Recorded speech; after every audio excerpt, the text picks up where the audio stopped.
Hello, welcome to iansstudio. I'm Ian Butterfield. This is the first in a short series of beginner tutorials on Photoshop.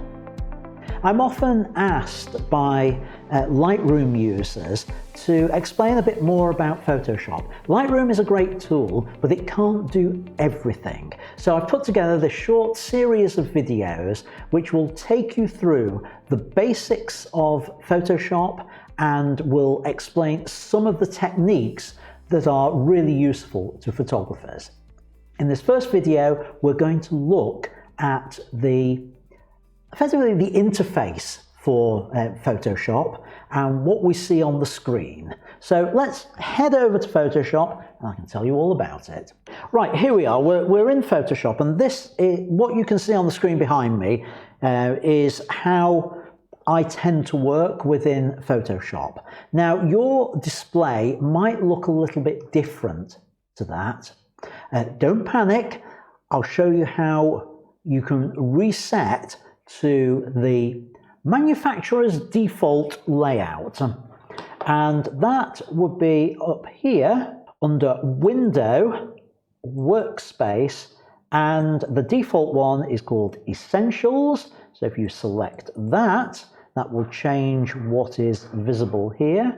If you then go back under there and select Reset, that returns it to the default position of what the interface looks like. The other thing you might see that's different on my screen to what you've got are the rulers, and that is controlled under the View menu. Rulers, I always have it switched on. You may find yours looks like that, but very good reasons for having it there. So I would always recommend you go into there and display the rulers on that. We will come to the rulers later on in this series.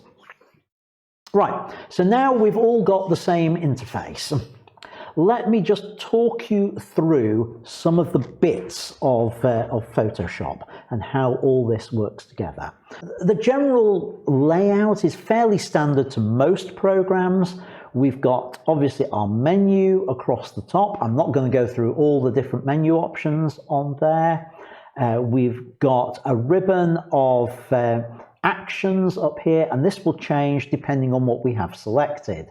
So if I was to select the crop tool, you can see that that will change. So those are basically the controls for the tools which are selected, and the tools are down the left-hand side.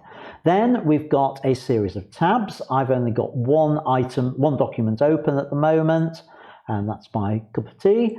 So we can see that that's in the main screen. Then over on the right hand side, we've basically got effectively the controls and things like the layers as we build up an image. I'm going to explain all about layers later. Channels I'm not going to talk about at the moment. Again, we will talk about those perhaps later, and paths maybe even after that. We then have a properties panel. We have an adjustments panel, which allows us to adjust our photo. And we've got basically an advert or promo for basically libraries on there, some of which are paid for, not something I use, to be perfectly honest with you. Then up at the top, we've got color controls up here. So I would normally leave this on either properties or adjustments, those two. Libraries I don't need, so let's get rid of that. The easiest way to get rid of it is to grab hold of it, drag it away, and then hit the X button and it's gone from there, because I don't want it. There are things which I do want on this list though. I do want things like, let's go over to Window, and I want my navigator on there. That's very important, and you should have the navigator enabled. Now, by default, it puts it in this bar down here, which is basically pop-out sections. So we've got histogram, navigator, and history. I'll talk about history on a different video. I like to have the navigator and the histogram visible at all times, so I can drag hold of that and I can stack it with any of these. So as you can see, as I move this over onto here, it will become another tab on there. So I let go of it, it's a tab on its own right. I can pull it out, put it back into there. I don't want it over there. I want it as a section in its own right, and I usually like to have it at the top. So I can drag it out.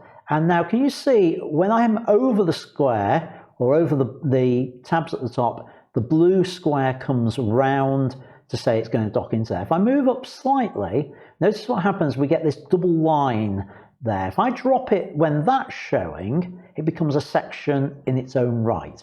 And I tend to like it still stacked with the navigator, so I will bring the navigator and pull that onto there. Just pull that down a little bit, so I've got that. Why is the navigator important? Well, if I wanted to do work just on my bourbon biscuits, I could zoom in on those. I can use this, and then I can drag this around to find the bit of the image that I'm working on to make sure that's okay. Similarly, the histogram will tell us about the exposure of the image we're working on. So I like to have that available as well. But most of the time, it's the navigator I have on display. Reset that back and bring it back onto the screen. The next things I like to have available, I like to have the actions window available. I'm not going to talk about actions immediately. I will come on to that later in this series. I also like to have available the character styles. So I select that, and that also gives me paragraph styles as well. And you can see these are separate items on the dropout, the pullout. So we've got those. Now you can see that history and actions are stacked together. Here I might want them as separate entries, so I can actually do that by just taking the actions on, moving it down there. It becomes its own thing then, so that it's not on a stack with the history. Let's close that up, and that's not far off how I would normally have my screen laid out.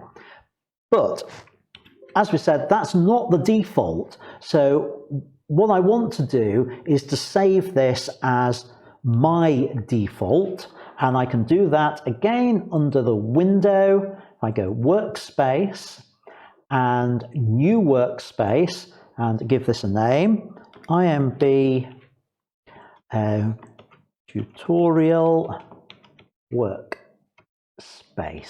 You, of course, can call it whatever you like. So I say save on there, and I can always now, even if I chose to reset this, went to Essentials and did a complete reset on there, as I showed you earlier, I can come back to what we've just set up by going Windows, Workspace, IMB Tutorial Workspace, and there we have the setup, the layout that I previously configured. So that's the end of this first short-ish video on Photoshop. So have a play with your workspace. In the next video, I'm going to talk about layers within Photoshop. So until next time, thanks for watching. Subscribe to the various channels. Links will be down below this video. And as ever, keep making great photos. I'll see you in the next video. Bye for now.